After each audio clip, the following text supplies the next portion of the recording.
Assalamualaikum warahmatullahi wabarakatuh. Perkenalkan, nama saya Fibrianti Hananda dari kelas A Administrasi Publik angkatan 2021.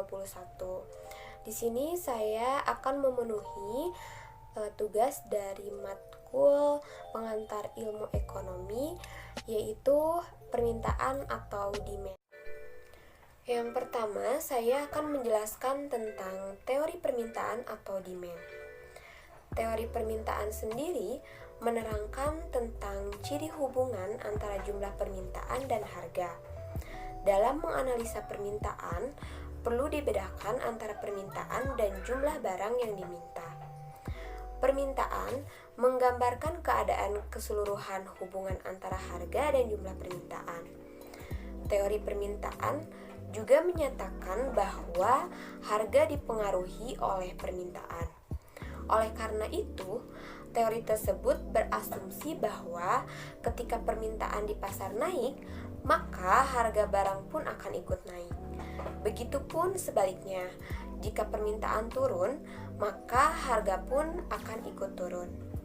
Selanjutnya, di sini saya akan menjelaskan tentang hukum permintaan atau the law of demand. Jadi, hukum permintaan ini adalah hukum yang menjelaskan tentang adanya hubungan yang bersifat negatif antara tingkat harga dengan jumlah barang yang diminta. Apabila harga naik, jumlah barang yang diminta akan sedikit, dan apabila harga rendah, jumlah barang yang diminta akan meningkat. Demikian hukum permintaan berbunyi sebagai berikut, yaitu semakin turun tingkat harga, maka semakin banyak jumlah barang yang diminta. Dan sebaliknya, semakin naik tingkat harga, maka semakin sedikit jumlah barang yang tersedia diminta. Pada hukum permintaan berlaku asumsi ceteris paribus, yang dimana arti dari hukum ini yaitu permintaan tersebut berlaku jika keadaan atau faktor-faktor selain harga tidak berubah atau dianggap tetap.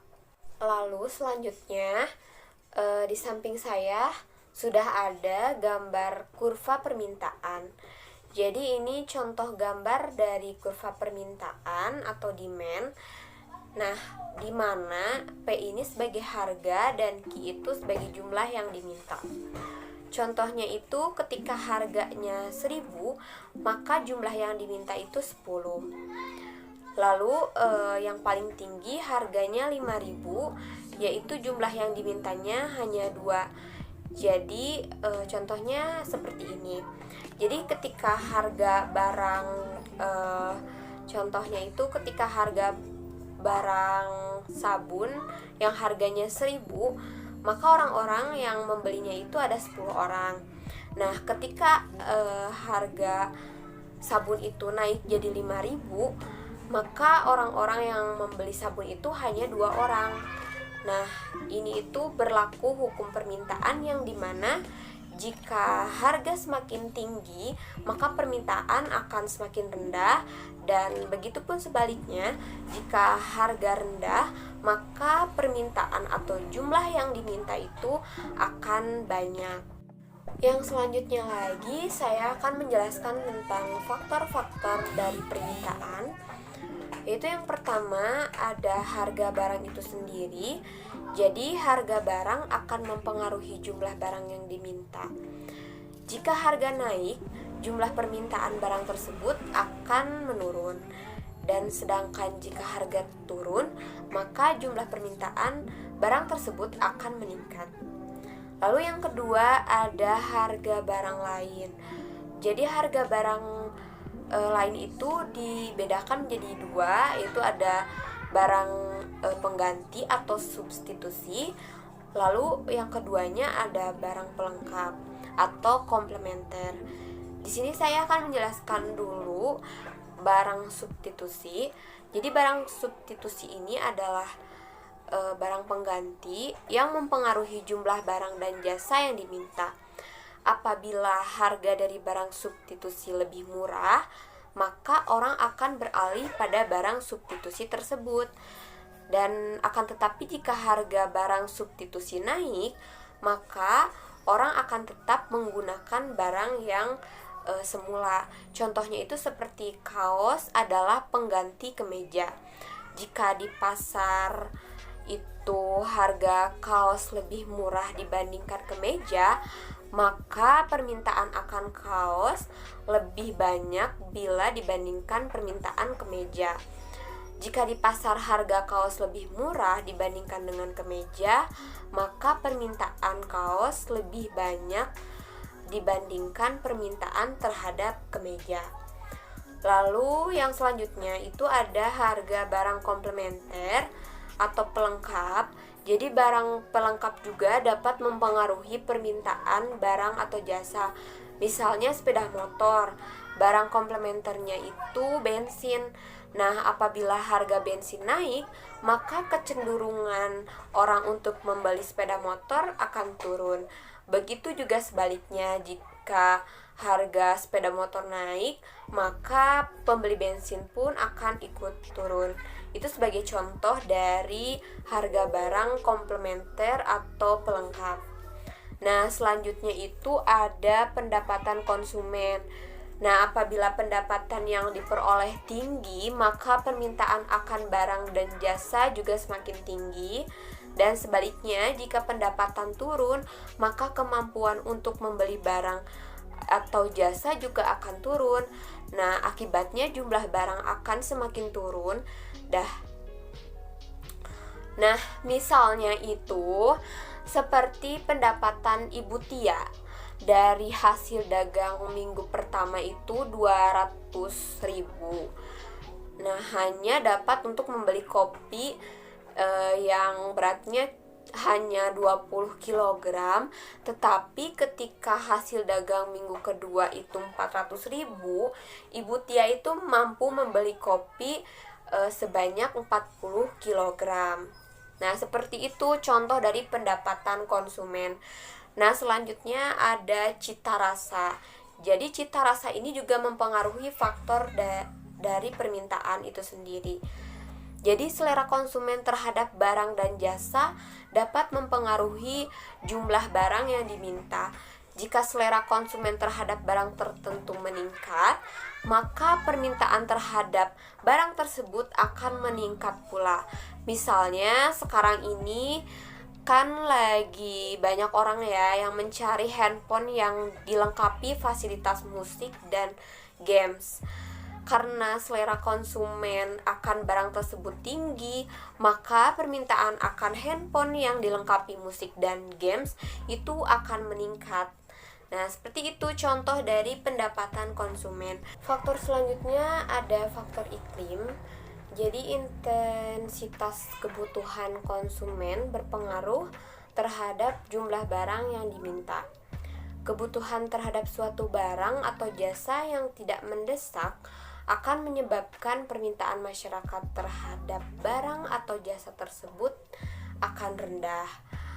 Sebaliknya, jika kebutuhan terhadap barang atau jasa itu sangat mendesak, maka permintaan konsumen itu akan meningkat terhadap barang atau jasa tersebut. Misalnya, dengan meningkatnya curah hujan, maka intensitas kebutuhan akan jas hujan semakin meningkat. Konsumen akan bersedia membeli jas hujan hingga 25.000, walaupun kenyataannya harga jas hujan itu hanya 15.000. Nah, itu contoh dari faktor iklim atau biasa di Indonesia itu adalah iklim hujan. Maka contohnya itu adalah jas hujan gitu. Lalu faktor selanjutnya ada jumlah penduduk. Pertambahan penduduk akan mempengaruhi jumlah barang yang diminta. Jika jumlah penduduk akan suatu wilayah tersebut banyak, maka barang yang diminta akan meningkat. Nah, lalu selanjutnya ada ramalan masa yang akan datang. Apabila konsumen memperkirakan bahwa harga akan naik, maka konsumen cenderung menambah jumlah barang yang dibeli. karena ada kekhawatiran harga akan semakin mahal. Nah, sebaliknya apabila konsumen memperkirakan bahwa harga akan turun, maka konsumen cenderung mengurangi jumlah barang yang dibeli. Misalnya ada dugaan kenaikan harga bahan bakar minyak atau BBM di SPBU, itu mengakibatkan konsumen antri di SPBU atau stasiun pengisian bahan bakar umum untuk mendapatkan bensin atau solar yang lebih banyak. Nah, seperti itu contoh dari ramalan masa yang akan datang. Baik, di sini saya akan menjelaskan tentang bagaimana cara untuk menghitung dari fungsi permintaan. Yang pertama, saya akan menjelaskan tentang rumus dari fungsi permintaan atau demand. Nah, di sini rumus dari fungsi permintaan itu P sama dengan A dikurangi BQ atau Q sama dengan A dikurangi BP, di mana keterangan dari Q yaitu jumlah barang yang diminta, P yaitu harga barang per unit, A angka konstanta, dan B koefisien kecenderungan yang nantinya akan negatif karena itu adalah koefisiennya. Nah, contoh dari soalnya itu seperti yang ada di sini. Pada saat harga buku 10.000 per lusin, permintaan akan buku tersebut sebanyak 10 lusin. Dan ketika harga buku turun menjadi 8.000 per lusin, permintaan menjadi 16 lusin. Lalu carilah fungsi permintaannya. Nah, diketahui P1 yaitu P10.000 rupiah. Lalu yang perubahan harganya itu ditulis P2. Jadi P2-nya itu 8.000 rupiah. Lalu Q1 atau jumlah barang yang diminta pertamanya saat P1 itu kan 10 lusin. Jadi kita tulis 10. Nah, kita tambah lusinnya biar lebih ngerti. Nah, lalu jumlah barang yang diminta keduanya itu 16 lusin ketika harganya 8.000. Yang ditanyakannya yaitu fungsi dari permintaannya. Lalu kita jawab sedikit demi sedikit dulu. Jadi P ini rumusnya dari fungsi permintaan yaitu P dikurangi P1 per P2 dikurangi P1 sama dengan Q dikurangi Q1 per Q2 dikurangi Q1. Langsung aja masukin angka-angka yang ada di sini, yaitu yang pertama P, karena P ini yang akan kita cari sama Q yang akan kita cari. Nah, jadi P ini P1 kan tadi udah diketahui 10.000. Terus per P2 atau 8.000 dikurangi P1 10.000 sama dengan Q. Nah, kita masukin lagi Q1 yaitu 10. Lalu per Q2 yaitu 16 dikurangi 10, kan Q2 dikurangi Q1. Lalu P dikurangi 10.000. Nah, ini negatif 2.000 itu dari mana? Dari 8.000 dikurangi 10.000 sama dengan Q dikurangi 10. Nah, per 6 itu dari 16 dikurangi 10. Lalu langsung kita masukin aja. Jadi ini tuh negatif 2.000 Q itu dari ini dikali silang ke sana gitu. Jadi kayak negatif 2.000 Q ditambah ini ditambah karena ini dikali ini negatif dikali negatif itu positif. Jadi 2.000 dikali 10 itu 20.000. Nah, begitupun sama kayak ini juga dikali silang, ini kali ke sini.